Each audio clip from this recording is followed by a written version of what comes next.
ശ്രീ മധു മണിമല, ഇപ്പോൾ പുറത്തു വന്നിരിക്കുന്ന വെളിപ്പെടുത്തലുകൾ, വിവരങ്ങൾ, അതിന്റെ അടിസ്ഥാനത്തിൽ അങ്ങ് എങ്ങനെയാണ് കാര്യങ്ങളെ കാണുന്നത്?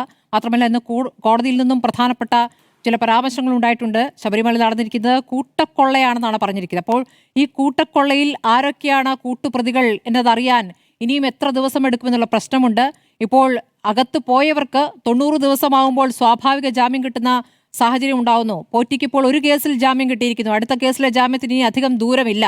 മുരാരി ബാബുവിന്റെ 90 ദിവസം ഇതാ നാളെ പൂർത്തിയാവുകയാണ്. ശ്രീ മധു മണിമല,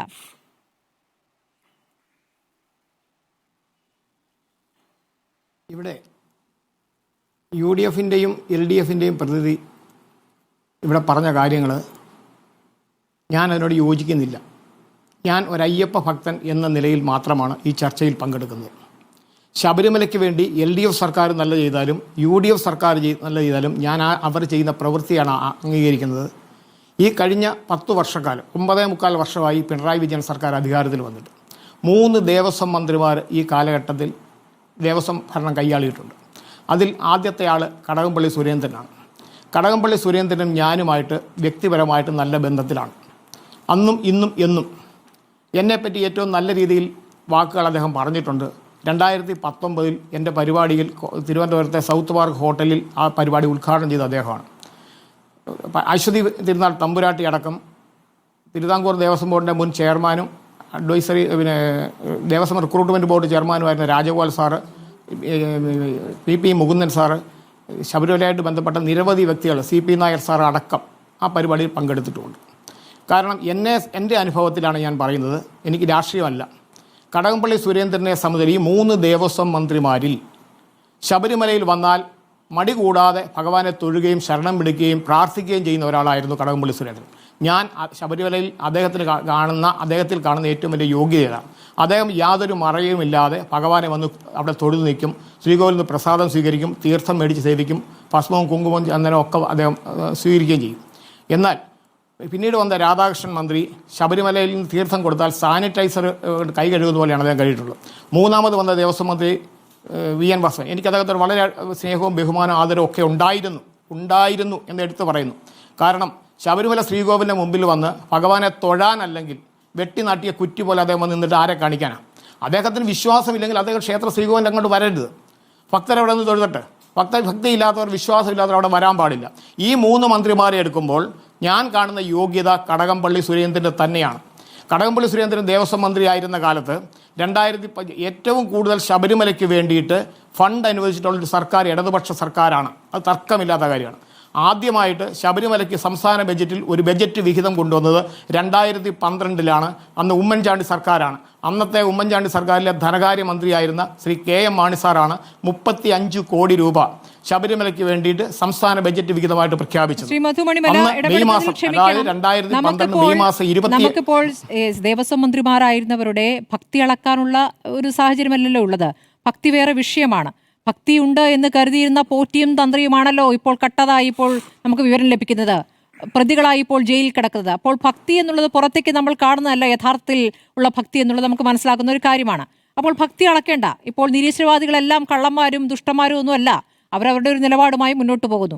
അതല്ലല്ലോ നമ്മുടെ വിഷയം. നമ്മുടെ വിഷയം സ്വർണ്ണക്കൊള്ളയിൽ ആരാണ് കൂട്ടുപ്രതികൾ, ആരാണ് കൊള്ളയിൽ കൂടെ നിന്നത്, ആരുടെ സഹായത്തിലാണ് ഈ പറഞ്ഞ പോറ്റി ഈ കള്ളം മുഴുവൻ ചെയ്തിട്ടുള്ളത് എന്നുള്ളതാണ്.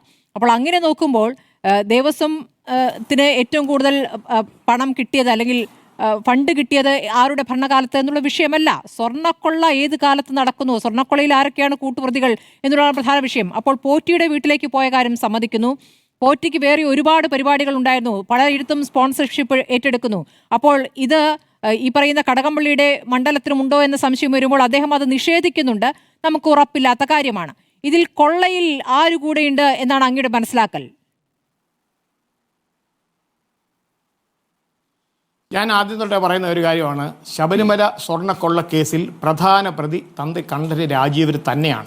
അന്നും ഇന്നും എന്ന് എൻ്റെ അഭിപ്രായം അതാണ്. ഉണ്ണികൃഷ്ണൻ പോറ്റിയും രാജീവ് തന്ത്രിയും തമ്മിൽ 2004 മുതലുള്ള ബന്ധമുണ്ട്, അതും ബാംഗ്ലൂരിൽ വെച്ച്.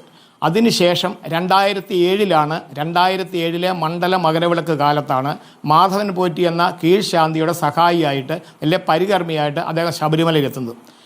ഇപ്പം കടകംപള്ളി സുരേന്ദ്രൻ വിചാരിച്ചാലോ, മന്ത്രി വാസവൻ വിചാരിച്ചാലോ, മന്ത്രി രാധാകൃഷ്ണൻ വിചാരിച്ചാലോ, അല്ലെങ്കിൽ ഏതെങ്കിലും ദേവസ്വം ബോർഡ് വിചാരിച്ചാലോ ഒരു ഉണ്ണികൃഷ്ണൻ പോറ്റിയെ ശബരിമലയിൽ എത്തിച്ച് അവിടെ സ്ഥിരം നിർത്താൻ പറ്റുകയില്ല.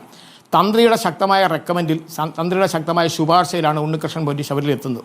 ശബരിമല വന്നു കഴിഞ്ഞാൽ ഉണ്ണികൃഷ്ണൻ പോറ്റിയുടെ പെരുമാറ്റം എന്ന് പറഞ്ഞാൽ വളരെ മാതൃകാപരമായ പെരുമാറ്റമാണ്. നല്ല രീതിയിൽ എല്ലാവരുടെയും ഇടപെടാൻ അറിയാം, വിവിധ ഭാഷകളറിയാം. ഇന്ന് വരെ ഉണ്ണികൃഷ്ണൻ പോറ്റിയുടെ പേരിൽ നമ്മളൊരു തെറ്റ് കണ്ടിട്ടില്ല. അങ്ങനെ തന്ത്രിയായിട്ടുള്ള ബന്ധം വളർത്തിക്കൊണ്ട് വന്നിട്ട് ഇയാൾ ശബരിമലയിൽ നിന്ന് മാസപൂജ കഴിഞ്ഞ് പോകുമ്പോൾ ഇയാൾ കുറേ പ്രസാദം കൊണ്ടുപോകും. ശബരിമല പ്രസാദം എന്നുള്ള രീതിയിൽ VIP കണ്ടതിൽ പ്രസാദം കൊടുക്കും, അവരുടെ കൈ ചരട് കെട്ടിക്കൊടുക്കും. അങ്ങനെ ഉന്നതതലത്തിലുള്ള ബന്ധങ്ങളുണ്ടായി. പിന്നെ ഇന്ന് ഞാൻ അറിഞ്ഞൊരു വിവരം, ഈ വീക്ക്നെസ് ഉള്ളവരെ പെടുത്താൻ എളുപ്പമാണ്. വീക്ക്നെസ് ഉള്ളവരെ നമ്മുടെ ഈ ചാനൽ ചർച്ചയിൽ പങ്കെടുക്കുന്ന ജയേന്ദ്ര സാറ് ഒരിക്കൽ, അതായത് 2007 അദ്ദേഹം എഴുതിയിരുന്നു, രാഷ്ട്രീയ പത്രത്തിൽ അദ്ദേഹം എഴുതിയിരുന്നു, ഫ്രണ്ട് പേജിൽ 6 കോളത്തിൽ ബൈലൈൻ വെച്ച് എഴുതി ഒരു ദേവസ്വം ബോർഡിലെ ബ്ലാക്ക് മെയിലിങ്ങിനെ കുറിച്ച് ഒരു ദേവസ്വം ബോർഡ് പ്രസിഡന്റിൻ്റെ പേരിൽ വ്യക്തമായിട്ട് അദ്ദേഹത്തിന് തെളിവ് ഇട്ടിട്ട് എഴുതിയിരുന്നതാണ്. അതുപോലെ തന്നെ രാജീവ് തന്ത്രിക്കും ചില വീക്ക്നെസ്സുകളുണ്ട്. ആ വീക്ക്നെസ്സുകൾ ചാനൽ ചർച്ചയിൽ ഞാൻ തുറന്നു പറയുന്നില്ല, അത് മര്യാദയല്ലാത്തതുകൊണ്ട് ഞാൻ പറയുന്നില്ല. രാജീവ് തന്ത്രിയുടെ വീക്ക്നെസ് എന്താണെന്ന് കൃത്യമായിട്ട് മനസ്സിലാക്കി ഉണ്ണികൃഷ്ണൻ പോറ്റി അദ്ദേഹത്തെ ബ്ലാക്ക് മെയിൽ ചെയ്തു. ഉണ്ണികൃഷ്ണൻ പോറ്റിയുടെ ബ്ലാക്ക് മെയിലിൽ നിന്ന് തന്ത്രിക്ക് വിട്ടു നിൽക്കാൻ കഴിഞ്ഞില്ല. തന്ത്രി വശപ്പെട്ടു പോയി. തന്ത്രിയെ കെണിയിൽ പെടുത്തിയത് ഉണ്ണികൃഷ്ണൻ പോറ്റി തന്നെയാണ്. ഉണ്ണികൃഷ്ണൻ പോറ്റിയും രാജീവ് തന്ത്രിയും തമ്മിലുള്ള ബന്ധം കാരണമാണ് ശബരിമല സ്വർണ്ണക്കൊള്ളയ്ക്ക് തുടക്കം കുറിച്ചത്. അതിനകത്ത് മന്ത്രിയോ പാർട്ടിയോ UDFോ LDFോ എന്നുള്ളതല്ല. അന്വേഷണം പൂർത്തിയാകുമ്പോൾ സത്യമായിട്ട് തന്നെ പുറത്തു വരും എന്നുള്ളതാണ് എൻ്റെ വിനീതമായ അഭിപ്രായം. കാരണം രാജീവ് തന്ത്രി, ഞാൻ എപ്പോഴും പറയുന്ന കാര്യമാണ്, രാജീവ് തന്ത്രി അറിയാതെ ഒരു മൊട്ടുസൂചി പോലും ശബരിമലയിൽ നിന്ന് പോകത്തില്ല. കഴിഞ്ഞ മണ്ഡലകാലം ആരംഭിക്കുമ്പോൾ നിങ്ങൾക്കറിയാം, നിങ്ങൾ ചാനലിൽ കേട്ടതാണ്, ശബരിമലയിൽ കർപ്പൂരം കൊണ്ടുവരാൻ പാടില്ല, സാമ്പ്രാണി കൊണ്ടുവരാൻ പാടില്ല, മാളികപ്പുറത്ത് നാളികേരം വിട്ടാൻ പാടില്ല, മാളികപ്പുറത്തെ മണിമണ്ഡപം അയ്യപ്പൻ്റെ ജീവസമാധിയല്ല. ഇതുപോലെ നിരവധി കാര്യങ്ങൾ അദ്ദേഹം പറഞ്ഞിരുന്നു. ആ ഒരു വർഷം കഴിഞ്ഞ് നവഗ്രഹ പ്രതിഷ്ഠ നടത്തി. ആ നവഗ്രഹ പ്രതിഷ്ഠയ്ക്കും ഞാൻ കഴിഞ്ഞ ദിവസം പറഞ്ഞു, അവിടെ ചെയ്യാൻ പാടില്ലാത്ത സമയത്ത് അത് ചെയ്തു. അന്ന് ജ്യോത്സ്യൻ പറഞ്ഞു, ഇത് ചെയ്തവരും ചെയ്യിച്ചവരും 1 വർഷം കഴിയുന്നതിന് മുമ്പേ കാരാഗ്രഹവാസം അനുഭവിക്കേണ്ടി വരുമെന്ന്. ആ പറഞ്ഞ കാര്യം അതുപോലെ തന്നെ എത്തും. 6 മാസം കഴിഞ്ഞതേ ഉള്ളൂ അദ്ദേഹം കാരാഗ്രഹവാസം അനുഭവിക്കേണ്ടി വന്നു. അദ്ദേഹത്തിൻ്റെ കൂട്ടുകെട്ട്, അദ്ദേഹത്തിൻ്റെ ചീത്ത കൂട്ടുകെട്ടാണ് അദ്ദേഹത്തെ ഈ പതനത്തിൽ കൊണ്ട് കാണിച്ച്. എനിക്കേറെ സ്നേഹവും ബഹുമാനവും ആദരവും ഒക്കെ ഉണ്ടായിരുന്നു രാജീവ് തന്ത്രിയോട്. എന്നെ പുണ്യദർശന മാസികയുടെ അഡ്വൈസറി ബോർഡ് ചെയർമാനായിരുന്നു അദ്ദേഹം. എന്നെ വളർത്തിയതിൽ, ഞാൻ വളർന്നതിൽ എനിക്ക് ഒരുപാട് പിന്തുണ തന്ന ഒരാളാണ് അദ്ദേഹം. പക്ഷേ എനിക്ക് തുറന്നു പറയേണ്ടി വന്നൊരു വിഷമമുണ്ട്. കാരണം എന്താണെന്ന് വെച്ചാൽ എനിക്ക് അയ്യപ്പനോടാണ് കൂറും ഭക്തിയും വിശ്വാസമില്ല. അയ്യപ്പൻ കഴിഞ്ഞാലേ ഉള്ളൂ തന്ത്രിയോട്. അദ്ദേഹം തെറ്റ് ചെയ്തപ്പോൾ തെറ്റാണെന്ന് ഞാൻ പറഞ്ഞു. ഇപ്പോഴും ഞാൻ പറഞ്ഞു, എനിക്ക് ഒരുപാട് ശത്രുക്കളുണ്ട്, ഒരുപാട് പേര് തന്ത്രിയെ വിമർശിച്ചതിൻ്റെ വല്ല എന്നെ വിമർശിക്കുന്നുണ്ട്. പക്ഷേ ഞാൻ പറഞ്ഞ സത്യമാണെന്ന് SIT കണ്ടെത്തി. SITയുടെ അന്വേഷണം പൂർത്തിയാകുമ്പോൾ ഇതിവിടെ LDFന് UDFനെ കുറ്റം പറയണം, UDFന് LDFനെ കുറ്റം പറയണം. എന്നാൽ BJP മുതലെടുക്കാൻ അവർ ശ്രമിക്കുന്നുണ്ട്. ഞാൻ ഒരു പക്ഷത്തിൽ ശ്രീ മധുമണിമല, സ്വർണം കടത്തിയത് തന്ത്രിയെ ബ്ലാക്ക്മെയിൽ ചെയ്തിട്ടാണെന്നാണോ അങ്ങ് മനസ്സിലാക്കുന്നത്? ഇവിടെ പാരഡി പാടി എന്താ, സ്വർണം കടത്തിയതാരപ്പ, സഖാക്കളാണേ അയ്യപ്പ. എന്നാൽ സ്വർണം കടത്തിയതാരപ്പ, തന്ത്രിയാണേ അയ്യപ്പ എന്ന് പറയാൻ എന്താ ആരും മടിക്കുന്നത്? എന്താ സ്വർണം കടത്തിയതാരപ്പ, തന്ത്രിയാണേ അയ്യപ്പ എന്ന് പറയാൻ എന്താ മടിക്കുന്നത്? എന്താ തന്ത്രിയുടെ പേരെടുത്ത് പറയാൻ എന്താ, വിമർശിക്കാൻ എന്താ ആരും തയ്യാറാവാത്തത്? അപ്പോൾ ഇതിനകത്ത് നിഗൂഢമായ ചില ലക്ഷ്യങ്ങളുണ്ട്, രാഷ്ട്രീയ താല്പര്യങ്ങളുണ്ട്. എനിക്ക് രാഷ്ട്രീയമില്ല. ഞാൻ തിരുവനന്തപുരത്ത് ചെയ്താൽ ഞാൻ AKG സെൻറ്ററിൽ പോകാറുണ്ട്, ഇന്ദിരാഭവനിൽ പോകാറുണ്ട്, മാരാർജി ഭവനിൽ പോകാറുണ്ട്. എനിക്ക് എല്ലാ രാഷ്ട്രീയ പാർട്ടിയും ഒരുപോലാണ്. എല്ലാ രാഷ്ട്രീയ പാർട്ടിയിലും ബന്ധങ്ങളുണ്ട്. അതുകൊണ്ട് ഒരു രാഷ്ട്രീയം പറഞ്ഞ് അങ്ങോട്ടും ഇങ്ങോട്ടും തമ്മിലടിപ്പിക്കാൻ ഞാൻ ശ്രമിക്കുന്നില്ല. എന്നെ സംബന്ധിച്ച് എനിക്ക് അയ്യപ്പനാണ് മുഖ്യം. ഞാൻ അയ്യപ്പനെ പ്രതിനിധിയായിട്ടാണ് ഇവിടെ ഇരിക്കുന്നത്. ഞാൻ ശരണം വിളിച്ചിട്ടാണ് ഇവിടെ ഇരിക്കുന്നത്. ഭഗവാനെ ഓർത്തിട്ടാണ് ഇരിക്കുന്നത്. എൻ്റെ മനസ്സിൽ ഭഗവാൻ തോന്നിക്കുന്ന കാര്യങ്ങളാണ് ഞാനിവിടെ പറയാൻ ആഗ്രഹിക്കുന്നത്. എനിക്ക് വ്യക്തമായിട്ട് തെളിവുണ്ട്. എൻ്റെ കയ്യിൽ 13 രേഖകളുണ്ട്. 13 രേഖകളുണ്ട്. ഈ രേഖകൾ വെച്ചിട്ട് സംസാരിക്കാം. തന്ത്രിയാണ് ഇതിനകത്ത് പ്രധാന വില്ലൻ. കാരണം നിങ്ങളൊക്കെ പറഞ്ഞു SIT അവിടെ ചെന്നിട്ട് എന്താ കാണുന്നത്? SITക്ക് വേണ്ടത് രേഖകളാണ്. SIT തന്ത്രിയുടെ വീട്ടിൽ നിന്ന് പിടിച്ചെടുത്ത ഡയറി കുറിപ്പുകളാണ്. വാജീവാഹന ഒറിജിനലാണോ ഡ്യൂപ്ലിക്കേറ്റ് ആണോ എന്ന് അറിയത്തില്ല. അത് കോടതിയുടെ കയ്യിലാണ് ഇരിക്കുന്നത്. ഒന്ന് മാധ്യമങ്ങളിൽ പറയുന്ന കാര്യങ്ങളൊക്കെ ശരിയാണ്, 100% ശരിയാണെന്ന് നമുക്ക് വിശ്വസിക്കാൻ പറ്റില്ല. ഓരോരുത്തർക്കും കിട്ടുന്ന സോഴ്സുകൾ ഓരോന്നാണ്. എനിക്ക് ഇന്ന് കിട്ടിയ വിവരമാണ് തന്ത്രിയെ പെടുത്തിയതാണ്. തന്ത്രിയുടെ വീക്ക്നെസ് ആണ് തന്ത്രിയെ പെടുത്തിയത്. നിങ്ങൾക്ക് എന്തെങ്കിലും സംശയമുണ്ടോ? ഞാൻ ഒരാളുടെ നമ്പർ തരാം, നിങ്ങൾ വിളിച്ചു ചോദിക്കൂ. തന്ത്രിയെ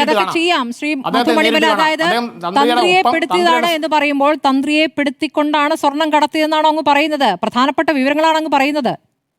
ഉത്തരവാദിത്തത്തോടു കൂടി വിശ്വസിക്കുന്നു. അത് ഇന്ന് കിട്ടിയ വിവരമാണ്. ഇന്ന് കിട്ടിയ വിവരമാണ്. തന്ത്രിയുടെ എനിക്ക് ഒരു ചാനൽ ചർച്ചയിൽ ഒരാളെ ആക്ഷേപിക്കുന്നത് ശരിയല്ല. അതുകൊണ്ട് ഞാൻ ആ കാര്യം പറയുന്നില്ല. അദ്ദേഹത്തിന് ചില വീക്ക്നെസ്സുകൾ ഉണ്ടായിരുന്നു. ആ വീക്ക്നെസ്സുകൾ ശരിക്കും മുതലെടുത്തു. അദ്ദേഹത്തിനൊന്നും മിണ്ടാൻ പറ്റില്ല. അദ്ദേഹത്തിനൊന്നും മിണ്ടാൻ പറ്റില്ല. അതുപോലെ ഞാൻ പേരെടുത്ത് പറയാം, G Raman Nair Devaswom board president ആയതെന്ന 2005, 2007 2007 ജനുവരി 23 അദ്ദേഹം സ്ഥാനം ഒഴിയുന്നത്. അന്ന് ദേവസ്വം ബോർഡിൻ്റെ കാലാവധി 4 വർഷമായിരുന്നു. ഈ 4 വർഷത്തെ കാലാവധി 2 വർഷമായിട്ട് വെട്ടിച്ചുരുത്തിയ എങ്ങനെയാണ്? NSൻ്റെ ഇപ്പോഴത്തെ general secretary G Sukumaran Nair sir, അദ്ദേഹത്തിൻ്റെ അടുക്കൽ എനിക്കൊരു ദേവസ്വം ബോർഡ് മെമ്പറാകാൻ ഒരു ആഗ്രഹം പ്രകടിപ്പിച്ചപ്പോൾ ദേവസ്വം ബോർഡ് മെമ്പറല്ല, അദ്ദേഹത്തെ ദേവസ്വം ബോർഡ് പ്രസിഡന്റ് ആക്കിയത് ശ്രീ ജി സുകുമാരൻ നായരാണ്. അദ്ദേഹം ഒരു പൂ ചോദിച്ചപ്പോൾ ഒരു പൂക്കാലമാണ് കൊടുത്തത്. പക്ഷേ രാമൻ നായർ സർവീസ് സൊസൈറ്റിയോട് ബഹുമാനപ്പെട്ട NSSൻ്റെ ജനറൽ സെക്രട്ടറിയോട് നീതി കാണിച്ചില്ല. അദ്ദേഹത്തിൻ്റെ വഴിക്ക് പോയി.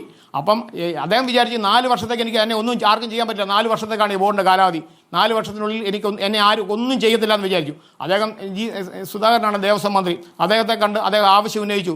പ്രത്യേക ഓർഡിനൻസ് കൊണ്ടുവന്നിട്ടാണ് രാമൻ നായരെ പുറത്താക്കിയത്. രാമൻ നായർ ഞാൻ അടുത്ത സുഹൃത്തുക്കളായിരുന്നു. അദ്ദേഹത്തിനെയും ചില വീക്ക്നെസ്സുകൾ ജയേന്ദ്ര സാർ നേരിട്ടറിയാം. ജയേന്ദ്ര സാർ ഈ ചാനൽ ചർച്ചകളുണ്ട് അല്ലേ, അദ്ദേഹം പറയട്ടെ, അദ്ദേഹം നിഷേധിക്കട്ടെ.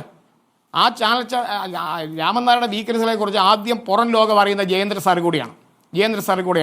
ഞാൻ അദ്ദേഹത്തോട് ഈ കാര്യങ്ങൾ ചോദിച്ചതാണ്. അപ്പോൾ അദ്ദേഹം പെട്ടുപോയി. അദ്ദേഹത്തെ പെടുത്തിയതാരാ? MB ശ്രീകുമാറാണ്. പേരെടുത്ത് പറയാൻ എനിക്ക് ധൈര്യമുണ്ട്, തൻ്റെ ഇടമുണ്ട്, തെളിവുണ്ട്. MB ശ്രീകുമാറിൻ്റെ വലയിൽ ജി രാമൻ നായർ വീണുപോയി. ആ ജി രാമൻ നായർ NS തെറ്റി അവസാനം അദ്ദേഹത്തിന് ദേവസ്വം ബോർഡ് പ്രസിഡന്റ് സ്ഥാനം പോയി. ഓരോ വീക്ക്നെസ്സുകളുടെ കണ്ടെത്തിയിട്ടാണ് അവതരിക്കുന്നത്.